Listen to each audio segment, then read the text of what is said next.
What if episode 3 were good? Like, really good. What if we return to the same hypothetical universe where I'm a story exec at Fox, and we're just gonna make sure that episode 3 is a little better than what we got? And while working on this trilogy, there was a big question that dictated a lot of what I did. What purpose should the prequel serve? And that answer stems from how you watch the films. If you're watching them in the order in which they were released, then the prequels can be granted a fair amount of fan service. But if you view them as the numbers would suggest, sequentially 1, 2, 3, 4, 5, 6, then those moments of fan service are in fact detrimental to the overall story of the later saga. If you see the birth of Luke and Leia, or if you see Vader's suit, it's no surprise when, oh my god, Vader's Luke's father, or oh my god, Luke and Leia are siblings. We're now ahead of the characters for these monumental moments, which diminishes the monumentalness of the moments. So for that very reason, when tackling episode 3, especially the tail end of things, I decided, while nice, a lot of that fan service, it's just gotta go. So sorry, we're not gonna be seeing Luke and Leia called by name, and we're certainly not gonna be seeing Vader's suit. So recognizing that some of those things won't be happening, let's dive into this what if.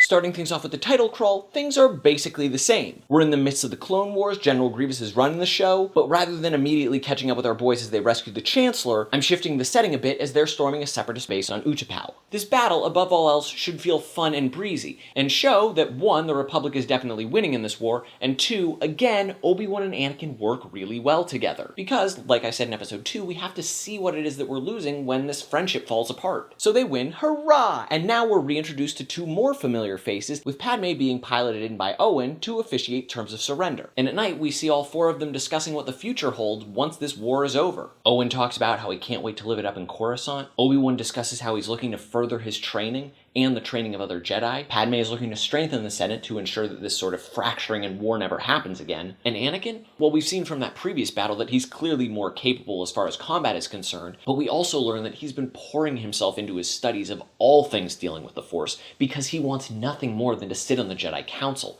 but has been rejected 3 times so far. This conversation basically clues our audience into where all of our characters are, and, lets us know about all the things that none of them are going to get, because things are just gonna get worse. But they don't know that yet, and so happy fun times. And from there we transition to the opposite side of the coin as we go to the Separatist base on Mustafar, where, man oh man, General Grievous is fucking pissed. And this is great for a number of reasons. Because I don't know about you, but when I saw George's episode 3, I was really disappointed with Grievous, because he seems like he would be a really cool character, and apparently he is. But if you're just watching the movie and haven't done the summer reading of watching the animated miniseries, then you're only seeing a neutered fraction of the character, which is absolutely bonkers when he's one of the primary antagonists of the film. I mean, Boba Fett was also introduced in an animated form before his film, but he still got a proper introduction in Empire. It just really bothers me that Grievous is supposed to be a badass, but everything we see in the film begs to differ. Mace Windu even has a line that says General Grievous will run and hide like he always does. Like he always does? I'm fixing it. It's okay.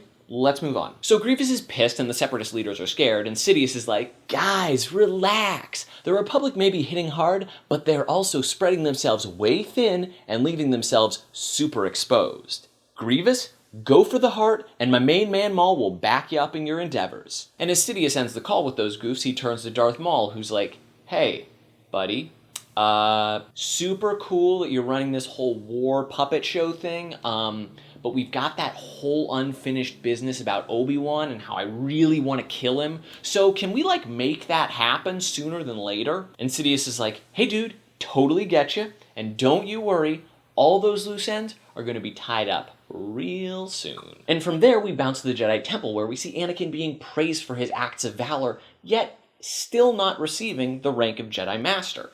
And this time, Anakin doesn't take things lying down. He's a bit more cocky and combative and wants to know why.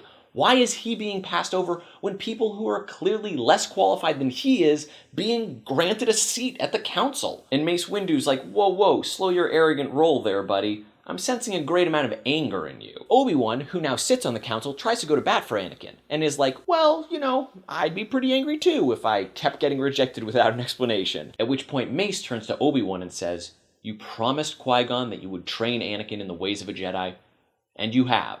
But there was no part of that promise that meant that we had to grant him the rank of Jedi Master. And this is a huge bomb for Anakin, because you have to remember, he was born a slave. So to become a Jedi Master and sit on the council would be granting him a huge amount of freedom. But suddenly, there's a ceiling on that freedom. And what's worse, in being promised from Qui-Gon to Obi-Wan, it's seen in his eyes as an exchange of ownership. So the whole idea that they were friends or brothers almost was all just a lie. And that stings. So now Anakin, completely humiliated, storms out of the temple and runs into Padme, who's like, hey, I've got great news, but how did everything go in there? And Anakin's like, I'm sorry, I don't want to talk about anything right now, I just gotta get out of here. And Padme tries to cheer him up, but at that moment, Obi-Wan steps out and Anakin hightails it out of there, not wanting to talk with him at all. Obi-Wan then asks Padme if maybe she can talk to Anakin and smooth things over because he knows that the two of them are close. Padme says she will, but at the moment she wants to grant Anakin his privacy, and so she'll just go on back to the Senate. Naturally, were Anakin to have a little more time to process this, or Padme to talk to him, things most likely would be okay. But time is not on the side of our heroes, as General Grievous and his Separatist fleet jump out of lightspeed just above Coruscant and make their attack. So now we have a perfect opportunity to show off General Grievous as a ferocious badass as he crashes his ship into the Senate and starts taking hostages and slaying guards left and right. And if we wanted to be especially brutal to showcase a point like this, we could have a situation where like a Jedi comes up trying to defend some senators or something, and he manages to slice off one of General Grievous's hands only to then be punched completely through with the singed metal, which admittedly might be a little too much, but it'd be really cool. In the midst of this chaos, Lars runs in to help Padme, and Padme is helping Chancellor Palpatine escape and stays back to provide cover fire with the security detail. Despite this, Palpatine still gets scooped up by droids who take off with their precious hostage, only to be pursued by some incoming Jedi. And as they fly after the kidnapped Chancellor, Obi-Wan tries to reconcile with Anakin, but Anakin doesn't want to hear any of it. He just wants to rescue the Chancellor, which will undoubtedly prove his worth to the Council. And we can see right here that Anakin's view is starting to shift. He's thinking less about the big picture and more just about himself. So now we find ourselves in a very similar situation to George's Episode 3. But rather than facing off against Dooku, it's Maul. Obi-Wan and Maul have obvious history together, but now Anakin also is a horse in this race, as he was previously humiliated by Maul, and his present anger at the Jedi Council only fuel his fury. However, now, the two are fighting very different fights. One for justice and one for glory. They aren't fighting in sync like we previously saw, leading to several instances where they're more hindrance than help. But while things look dire for a moment, the two manage to pull it together and ultimately stand victorious over the bested Maul. And that's when Palpatine issues the command. Kill him. And it's at that moment that Maul's like, oh shit, I'm the loose end.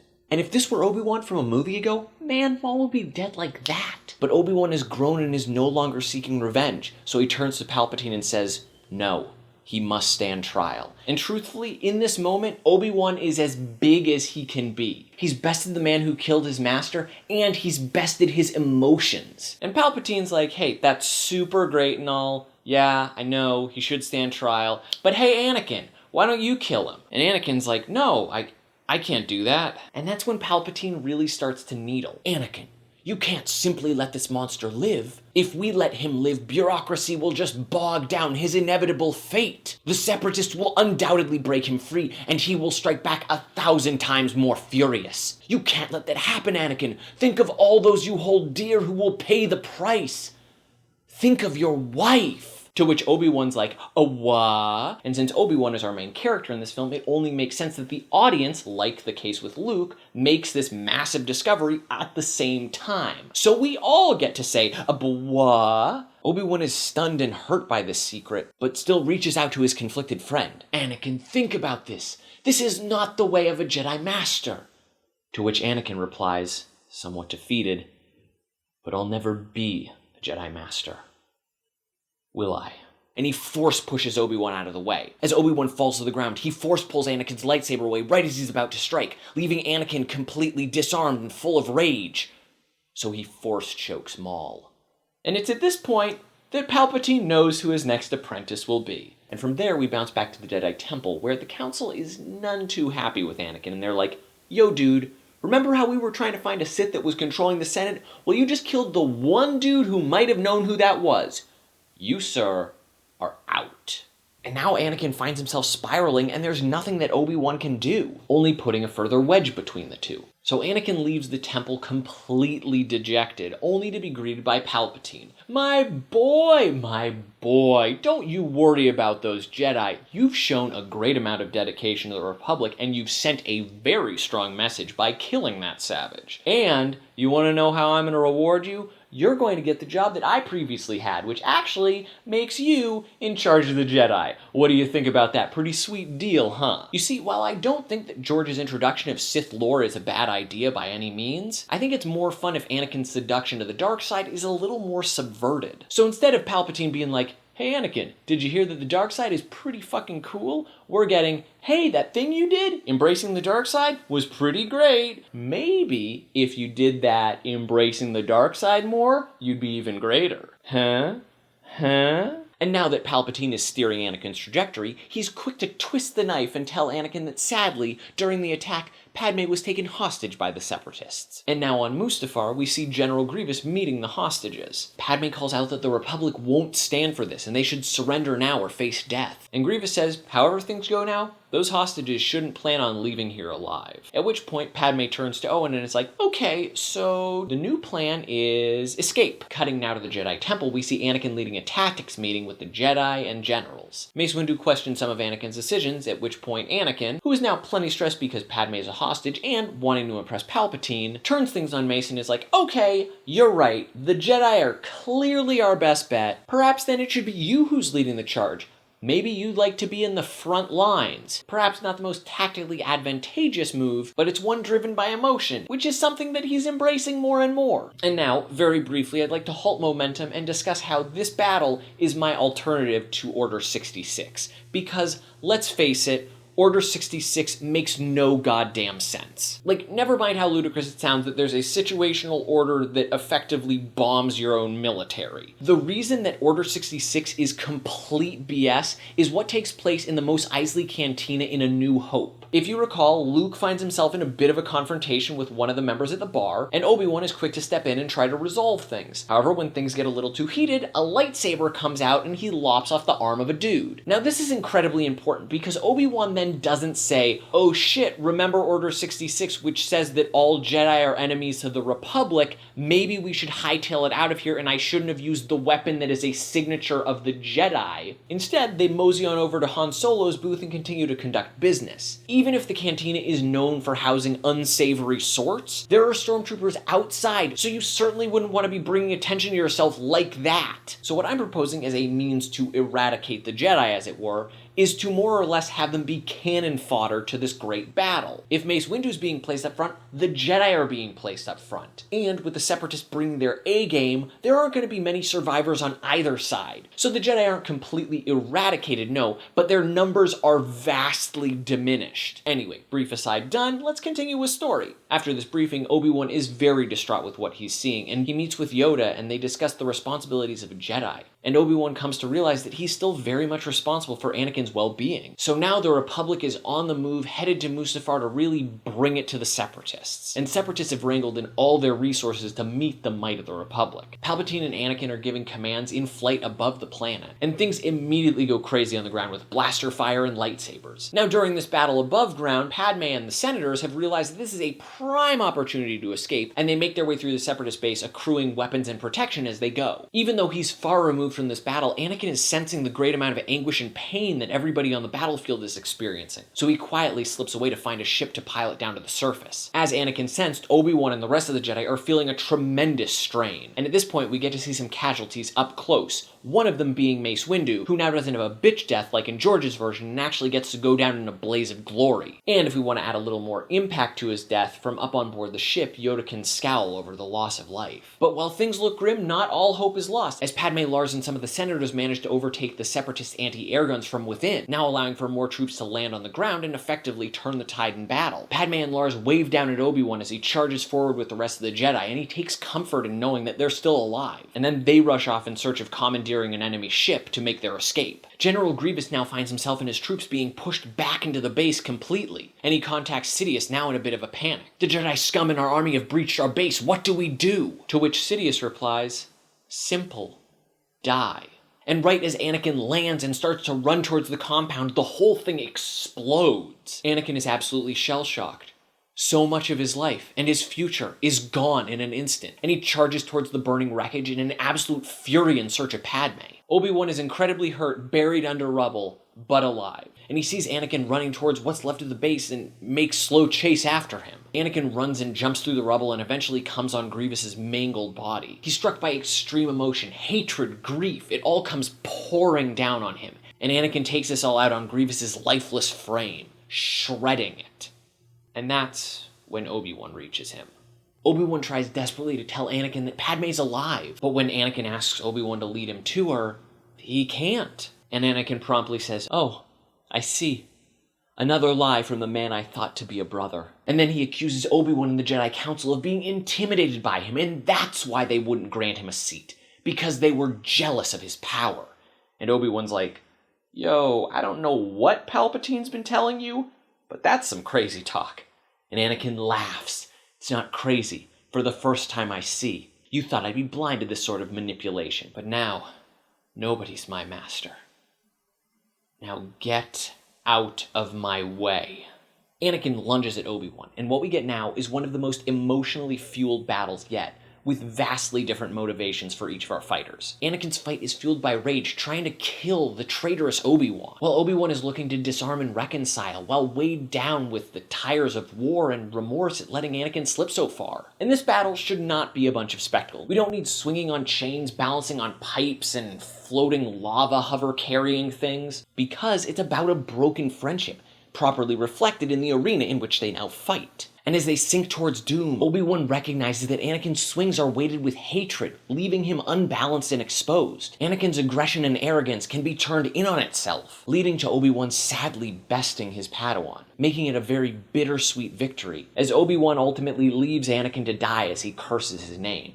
A more positive victory, however, is being felt by Palpatine up above. They did it! They crushed those Separatists! Hurrah, hurrah! In the midst of this celebration, Yoda interrupts to talk with Palpatine, and what starts as simple counsel from Yoda, it becomes abundantly clear that Yoda has realized that Palpatine is the orchestrator of this whole thing, and is in fact a Sith Lord. What's worse is Yoda has also come to the realization that there's not much that he can do. Were he to attack Palpatine, that'd be seen as treason and jeopardize the lives of the few remaining Jedi. However, if he does nothing, well, in both cases, he realizes that he loses. But similarly, at least in this more public setting, Yoda can't be outright attacked by Palpatine. So more or less, Yoda gets to smile at Palpatine and say, "This shit ain't over." Or, I'm sorry, "Over this shit ain't." And with that, he jettisons himself off the ship. Down on the surface, Obi-Wan is ragged and forlorn. In a haze, he reaches out to Yoda as Yoda drifts into exile. The two clue one another into what's transpired, and Obi-Wan asks, "What are we going to do? How are we going to take out the Sith?" To which Yoda replies, "This isn't our fight. Like the Sith takeover, this overthrow will need to be internal and over time. But we will have a part to play. We just must be patient. Take care, Obi-Wan Kenobi. There is still much that you have to do." And before Obi-Wan can get clarification as to what, the haze clears and he sees in front of him Padme and Owen, and he rushes to them as they leave the surface. And now we get a quick bit of light action as Owen pilots the Separatist ship through the Republic's armada, as Obi-Wan recounts all the grisly details of what's transpired and how they've all been played. And this also marks the start of the lie that Anakin died in battle at the hands of the dark side. Naturally, Padme laments the loss of Anakin, and it only gets worse as she wants nothing to do with this corrupt Republic. The only silver lining she can see is that she, Lars, and Obi-Wan are presumed dead, so now they can quietly reach out to Padme's brother, Bail Organa, who has his own qualms with the Republic, but is in their good graces, and they can operate quietly in isolation in the hidden Gungan city. But there is a hitch, and it comes in the form of the good news that Anakin never received from Padme, and it's that Padme's pregnant. So now on Alderaan, Obi-Wan, Lars, and Padme discuss the fate of the child. Padme naturally wants to take care of the child, but she also doesn't want to endanger it. Obi-Wan then offers to take the child, and perhaps he can train it. But it's at this point that Owen just loses it. "Oh my god, neither of you are fit to raise a child. Just look at what happened to Anakin. You with your politics and you with your ass-backwards wizardry, you drove him down this path of craving power because he didn't know what other path there was. Couldn't you see that he was just a man? Give me the child, and I'll make sure that it's not exposed to any of this." And Padme and Obi-Wan realize, yeah, they really messed things up. And as that reality sinks in, music swells as we montage what the future holds for everyone. We see Palpatine being hailed a hero and granted yet more power. Padme, now broken, having given up so much. And Owen, now with the infant Luke Skywalker, returning to Tatooine, the place he swore he'd never go back to.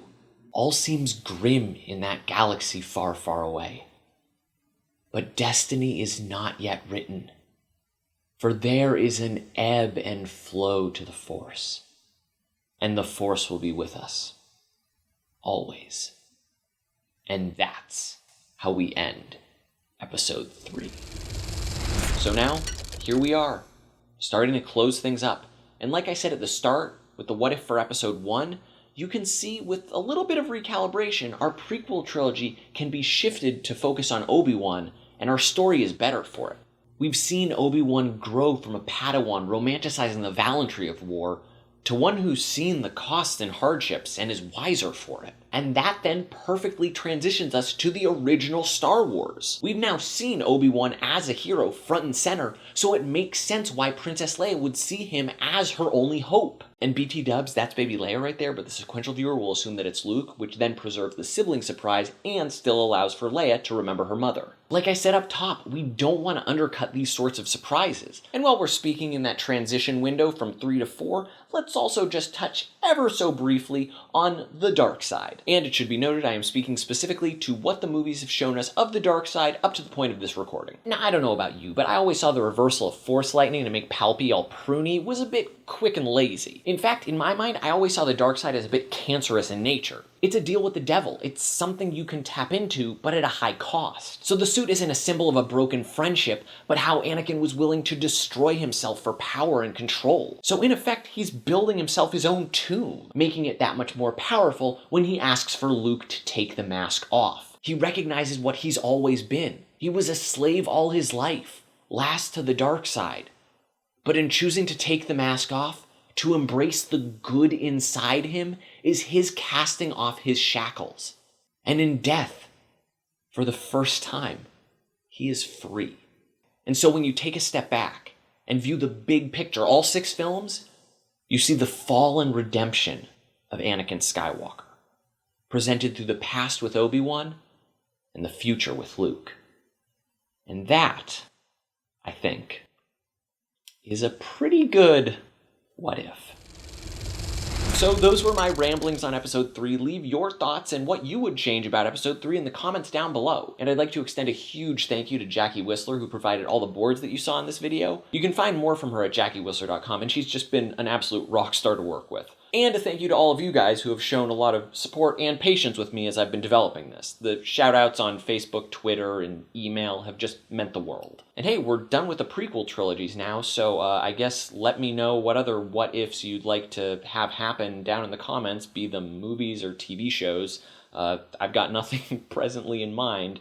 And, let me know if you want this series to continue. Oh, and hey, if you want more from me, you can certainly subscribe or check out my Movie Talk series right here where I meet with another YouTuber and we discuss a movie that they've picked out. This one is Speed Racer with Aaron Hansen of Game Grumps and Ego Raptor. Or if you'd like a more traditional review from me, why not check out my top 10 of 2014 right there? Or maybe you're feeling that you just want to stick with the prequels. Well then, check out Screen Junkie's Honest Trailers of Episode 3 right on there. And of course, you're more than welcome to follow me on Twitter, Facebook. You can just search Belated Media or check the links down in the description. They're right there. So comment, click, and keep loving movies, guys. As for me, well, I think in keeping with the tradition of Star Wars, what if Episode 1 is due for a special edition, right?